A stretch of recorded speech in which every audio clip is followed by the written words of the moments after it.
lentelių montavimas ir labai svarbus niuansas, labai svarbus momentas, tai yra varžtelių susukimas vienoje linijoje.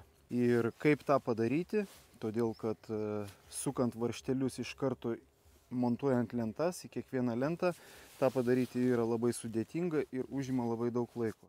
Lentelės mes naudojam medinės, šiauštas. Va, medžio bitės gali jums suteikti apie skirtingą apdailą daugiau informacijos. Šis video grinai techninis. Kaip tas lenteles tvirtinti? Tai visų pirma, kad lygiai susisukti varžtus, mums reikia susimontuoti lenteles. Tai šitoj vietoj lenteles galima tiesiog prišaudyti su pneumatiniu pistoletu. Kinam pritvirtinimui, kada jau mes galutinai tvirtinsim, tai pilnai šito užtenka. Ir kas be ko, tie vinukai vis tiek duoda papildomą tvirtumą visai apdailai. Dabar koksai yra metodas, kad susukti sraigtus į vieną lygį. Tai jų yra du, kuriuos aš naudoju ir kurie labiausiai man pasiteisina. Tai imamas pats paprasčiausias, nežinau, pats pigiausias atmušėjas, virvė ir tiesiog gerai sušlapinamas, gerai suvilgomas, pripilu ten vandens ir kokį dalyką aš darau. Imu savo atsižymėtus du taškus, ar ne?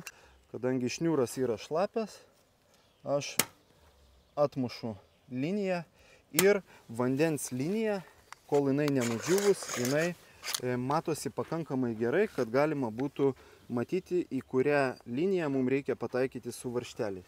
Tai vat jeigu atkreipsite dėmesį, va yra čia pas mumis dar aišku apvadų nėra, va yra puikiai matoma linija, į kur mums reikia pataikyti su varžteliais.